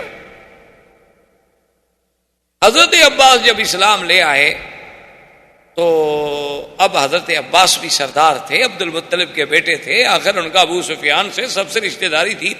اس نے جب دیکھا کہ لشکر کا یہ عالم ہے کہ 10,000 لشکر، اور جس میں ماشاءاللہ یعنی کم 2,000 جو ہے وہ گھوڑ سوار ہے فقط بنو سلیم کا، تو عبد المطلب عباس نے اندازہ لگا، اس نے کہا کہ بھئی اگر یہ لشکر عنوتن یعنی قوت اور زور سے لڑائی سے مکے میں داخل ہوتا ہے تو پھر قریش کا کوئی بچہ بھی نہیں بچ سکتا۔ اس نے کہا کہ میں کوئی حل سوچوں۔ اس نے کہا حضور اچھا الحمدللہ میں مسلمان ہو گیا، مجھے اجازت ہے میں ذرا ابو سفیان سے بات کروں؟ حضور نے فرمایا ہاں بالکل بات کروں۔ عباس ابن عبد المطلب دوڑے اور سیدھے ابو سفیان کے پاس، نے کہا ابو سفیان حال علم تھا، پتہ لگا ہے تمہیں کیا ہو گیا؟ اس نے کہا ہاں میں نے رات دیکھا ہے بڑا لشکر ہے۔ اس نے کہا بڑا لشکر نہیں، 10,000 مقاتل ہیں فقط، 10,000 آدمی صرف وہ ہیں جنہوں نے جنگ لڑنی ہے، اور اندازہ کرو کہ 10,000 جو آدمی صرف فوج لے آ سکتا ہے تو پیچھے بھی تو آخر مسلمان ہیں نا۔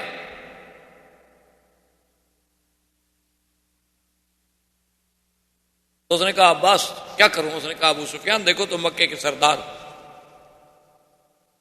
تمہاری ذمہ داری ہے کہ اللہ کے حرم کو قتال سے بچاؤ، اور پھر قتال بھی اس وقت جب ہمیں بچنے کا کوئی راستہ ہی نظر نہ آئے، تو ایسی قتال کا کیا فائدہ؟ اور پھر تمہیں پتہ ہے کہ مسلمانوں کے دل میں غزوہ خندق کا داغ ہے، مسلمانوں کے دل میں ہمارا احد کا داغ ہے، مسلمانوں کے دل میں ہمارے ان کے حلیف جو ہیں بنو خزاع ان پر حملہ کرنے کا داغ ہے، وہ تو جلے بھنے ہوئے آئیں گے، وہ تو ہمارے بچے کو تہہ تہہ کر دیں گے۔ ان کا ماذا افعل؟ اس نے کہا ایک ہی حل ہے کہ چلو حضور کی خدمت، اب کوئی حل نہیں بچنے کا، اب ایک ہی ہے۔ حضرت عمر سیکیورٹی پہ ہیں اور عباس ابن عبد المطلب جو ہیں وہ ابو سفیان کو لے کے آئے، تو جب عمر کی نظر پڑی ابو سفیان پہ تو انہوں نے کہا اچھا راس الکفر امامی، آج کفر کا سردار جرأت کر کے مسلمانوں کے لشکر میں آ رہا ہے۔ عباس وہیں سے زور سے بولے، انہوں نے کہا عمر اجرتہ قد اجرتہ، میں اس کو پناہ دے چکا ہوں، وہ میری پناہ میں ہے، ہمیں حضور تک جانے دو، اگر حضور نے ہماری پناہ قبول کر لی ٹھیک ہے، ورنہ تم جانو پھر ابو سفیان جانو۔ حضرت عمر پیچھے آ رہے ہیں، اس نے جناب دوڑایا بغلہ اور سیدھا حضور کے خیمے پہ آیا اور چیخا بون گا یا رسول اللہ کا اجر تو ابو سفیان، میں نے ابو سفیان کو پناہ دے دی ہے، پناہ دے دی ہے۔ برائی عمر پیچھے تلوار لے کے آ رہا ہے۔ حضور نے فرمایا کہ عباس جس کو تم امان دے چکے ہو اس کو ہماری بھی امان، عباس جس کو امان دے دے اس کی امان میں توڑ سکتا ہوں؟ ابو سفیان آ گیا اور اس نے دیکھا، حضور نے فرمایا ابو سفیان تم ابھی تک سوچ رہے ہو اسلام کے بارے میں، اب بھی تمہیں اسلام کی حقانیت کا پتہ نہیں چلا، اب بھی تمہیں سمجھ نہیں آئی کہ میں جو کچھ کہتا تھا وہ حق ہے، اب بھی تمہیں سمجھ نہیں آیا کہ تم جس کو ایک یتیم مکہ سمجھ کے مکے سے ہجرت پہ مجبور کر رہے تھے، آج اللہ نے اسے کیسے اپنی پوری قوت و طاقت کے ساتھ مکے میں بھیجا ہے۔ تمہیں یاد ہے کہ میں نے کہا تھا لیظہرہ علی الدین کلہ، اللہ میرے دین کو ہر دین پہ غالب کر دیں گے، کیا سوچ رہے؟ تو ابو سفیان نے کہا اشہد ان لا الہ الا اللہ واشہد ان محمد رسول اللہ، حضور میں مسلمان ہوں، میں کلمہ پڑھتا ہوں۔ لیکن محدثین نے لکھا ہے کہ اس وقت کلمہ تو ابو سفیان نے پڑھ لیا لیکن اسلام پوری طرح دل میں داخل نہیں ہوا، کلمہ تو پڑھ لیا اس نے لیکن خوف سے، ڈر کے۔ حضرت عباس نے کہا کہ یا رسول اللہ ابو سفیان رئیس القوم، ابو سفیان ایک قوم کا سردار ہے، آپ اس کو کچھ عزت بھی تو دیں نا، وہ اسلام لے آیا ہے تو اس کو بھی تو کوئی شرف بخشے نا، کوئی عزت دیں حضور۔ آپ نے فرمایا اچھا اعلان کر دے کہ من دخل دار ابی سفیان فلہ امان، جو ابو سفیان کے گھر میں چلا جائے گا ہم اس کو بھی امان دیں۔ ابو سفیان نے کہا یا رسول اللہ میرا گھر کتنا بڑا ہے کہ سارے قریش اس میں آ جائیں گے؟ آپ نے فرمایا اچھا من دخل المسجد الحرام فلہ امان، جو مسجد الحرام میں چلا جائے اس کو بھی امان۔ کہا حضور مسجد الحرام کتنی بڑی ہے؟ یہ تو اب بڑی ہو گئی نا، اس وقت تو چھوٹی تھی مسجد۔ حضور نے فرمایا اچھا من القى السلاح فلہ امان، جو ہتھیار پھینک دے اس کو بھی ہم امان دیں گے۔ اس نے کہا حضور ایسے بعض آدمی ہتھیار اتفاق سے نہیں بھی پھینک سکتا، تو حضور نے کہا من اغلق بابہ فلہ امان، جو اپنے گھر کا دروازہ اندر سے بند کر کے اپنے گھر میں بیٹھ جائے اس کو بھی امان۔ اب ابو سفیان خوش ہو گیا کہ چلو میں مسلمان تو ہو گیا لیکن مکے والوں کے لیے میں تو اتنا بڑا امان کا سرٹیفکیٹ لے کے جا رہا ہوں، میں تو اب بھی اپنی قوم کو بچا رہا ہوں۔ ابو سفیان واپس مکہ نکلا لیکن حضور نے حکم دیا، آپ نے فرمایا عباس فلاں پہاڑ پہ جا کر کھڑے ہو جانا اور جب تک یہ پورا لشکر نہ گزر جائے ابو سفیان کو آگے نہیں جانے دینا۔ حضور چاہتے تھے کہ قوت اسلام دیکھے، شوکت اسلام۔ اب حضور صلی اللہ علیہ وسلم نے اپنے لشکر کو 4 حصوں میں تقسیم فرمایا اور ایک حصے پر حضور صلی اللہ علیہ وسلم نے خالد ابن الولید اور ایک حصے پر زبیر ابن العوام اور ایک حصے پر ابی عبیدہ بن الجراح اور ایک حصے پر سعد ابن عبادہ پرچم دیے حضور صلی اللہ علیہ وسلم نے کہ تم مکے کے 4 طرف سے آؤ، اور جگہ مقرر کی مقام خیف۔ مقام خیف ہے جبل ہندی کے ساتھ، آج کل جو جبل ہندی کہلاتا ہے نا، باب عمرہ سے نکلے سامنے والا پہاڑ جو ہے جبل ہندی ہے، شامیہ کے محلے سے ہیں تب بھی جبل ہندی ہے، یہ بہت پرانا جبل ہے کیونکہ لفظ ہند جو ہے نا یہ حضور صلی اللہ علیہ وسلم کے زمانے سے بھی پہلے کا ہے نا ہند، اسی لیے بعض روایات میں کہ آدم علیہ السلام اترے تھے وہاں، اسی لیے بعض روایات میں اب بھی یعنی آپ ہندوستان میں جائیں تو کچھ قبریں ایسی ہیں جن کے بارے میں کہا جاتا ہے کہ نوح علیہ السلام کے بیٹوں کی ہیں۔ تو بہرحال یہ حمالہ جو ہے اس کا نام بھی بعض لوگ کہتے ہیں کہ جودی پہاڑ ہے جس پہ نوح علیہ السلام کی کشتی آ کے کھڑی ہوئی تھی۔ تو بہرحال یعنی یہ بات تو محقق ہے نا کہ ہند جو ہے یہ بہت ایک تاریخی مقام ہے، ایک تاریخی ملک ہے جس کی ایک تاریخ ہے، اور حضور صلی اللہ علیہ وسلم کے زمانے میں عطر عود جو ہے یہ ہند سے ہی آتا تھا، ہندوستان سے ہی آتا تھا عطر عود، اور اسی طرح تلواریں جو ہیں وہ بھی خاص طور پہ بن کے وہاں سے آتی تھیں سیف الہندی کے نام سے۔ اسی لیے ہمارے علماء نے جب شرک و بدعت کے خلاف ایک کتاب لکھی تو اس کا نام رکھا تھا المہند علی المفند، تو اس لیے ہند جو ہے اس کی ایک تاریخ۔ بہرحال تو اب جناب یہ ہے کہ بھئی اور اس زمانے میں جو تجارت تھی نا جی وہ یہ تھی کہ بھی ہند سے مثلا کشتیاں آتی تو وہ عدن آ جاتی، یمن کا جو حصہ ہے، پھر عدن سے صنعاء مال آ جاتا، صنعاء سے مکے آ جاتا، یا اسی طرح وہ کشتیاں جو ہیں جیسے آج کل جسے اسرائیل نے علاقہ قبضے میں لیا ہوا ہے یہ وہاں حیفا چلی جاتی، پھر شام، بیت المقدس، اس طرح تجارت کا ایک سلسلہ ہوتا۔ تو حضور نے حکم دیا کہ بھی مقام خیف پر چاروں لشکر جو ہیں نا جی، چاروں لشکر ہر طرف سے داخل ہوں اور جمع وہاں ہونا ہے۔ اور حضور نے فرمایا کہ دیکھو ہمارا مقصد جو ہے وہ اللہ کے گھر میں داخل ہونا ہے۔ آج آپ پوچھیں ان لوگوں سے جو کہتے ہیں کہ اسلام تلوار کے زور سے پھیلا ہے، اسی لیے آج بھی مسلمان کے جو دشمن ہیں نا یہود و نصارہ، یہودی، ہنود، یہود، وثنی، مشرک، کافر، آج بھی وہ یہی اعتراض کرتے ہیں، دیکھو جی سعودی عرب کے پرچم پر تو تلوار ہے نا، تلوار تلوار جی تلوار، یہ اسلام تو تلوار کے زور سے، دیکھو جی ان کا تو پرچم بھی تلوار۔ تو یہ بات جو ہے دراصل، اور یہ اعتراض کرتے کون ہیں؟ جنہوں نے قوموں پر ایٹم استعمال کیے، یعنی آپ اندازہ کریں یہ کتنی غدار قوم ہے۔ مرغی ذبح کرنے سے تو ان کو رحم آتا ہے کہ جی ایک جانور ہے، اس کو مسلمان بڑے ظالم ہیں جی، چھری سے ایسے ایسے ایسے کرتے ہیں، بس کرنٹ تو ختم ہو جائے یار، یہ بڑا ظلم ہے۔ یعنی مرغی کا تڑپنا تو ان کو ناگوار گزرتا ہے، لیکن کوسووا میں اگر مسلمان تڑپیں، البانوی عورتیں تڑپیں، عصمت دری ہو، کشمیر میں اگر 70,000 آدمی مار دیا جائے تو وہاں تو جی نہیں، ایسا نہیں ہونا چاہیے۔ اور الٹا مسلمان کو کہتے ہیں کہ تم یہاں کیوں آ گئے، تم تو ادھر تھے۔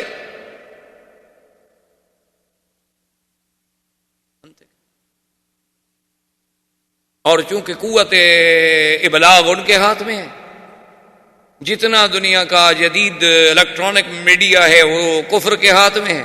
ہم مسلمانوں کے پاس کیا ہے؟ ہمارے پاس یہی ہے کہ شام کو VCR چلا کے کوئی فلم لگا کے بیٹھ گئے، بس دیکھ لیجیے۔ ہمارے پاس یہ ہے، کوئی بہت زیادہ صالح بندہ بن گیا، ولی اللہ بننے لگ گیا تو مولوی مکی کی تقریر سن، ہمارا حال تو یہ۔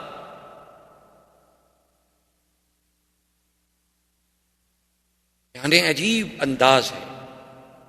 آپ اندازہ فرمائیں کہ ابھی آپ نے پڑھا ہوگا کہ اتنا ناٹو نے کتنے بم برسا دیے، کل 13 ٹینک ان کے تباہ ہوئے، ابھی باقاعدہ رپورٹیں پڑھ لیں۔ یعنی انہوں نے اپنے زیر نگرانی مسلمانوں کو مارا، تباہ کیا، نکالا، برباد کیا، باقاعدہ سرنگیں بچھوائیں، اب ان مسلمانوں کو واپس لا کے بقیہ جو ہے ان کو اس طرح مار رہے ہیں۔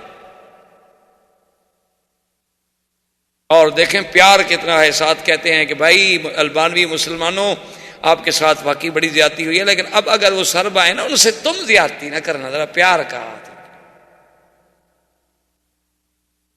اس کے باوجود بھی ہم کہتے ہیں کہ وہ کافر ہماری مدد کرے گا۔ اللہ اکبر۔ اور قرآن کھولیں تو تمہیں سمجھ آ جائے کہ قرآن کیا کہتا ہے۔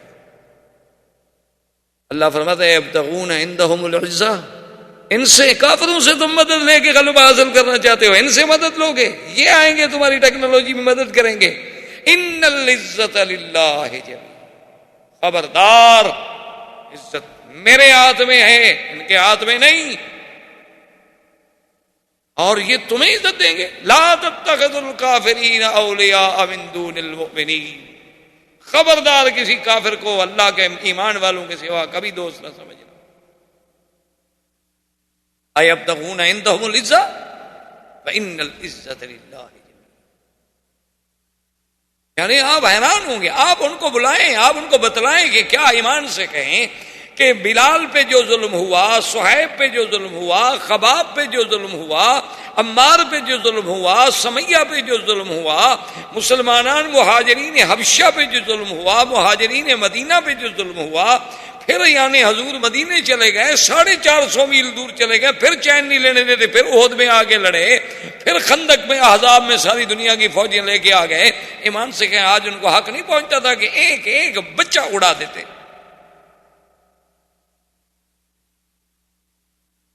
لیکن دیکھیں کہ حضرت حضرت سعد نے جب پرچم ہاتھ میں لیا نا، حضور نے 4 پرچم دیے نا، ایک خالد کو، زبیر بن عوام کو، سعد کو، ابی عبیدہ بن جراح رضی اللہ تعالی عنہم کو.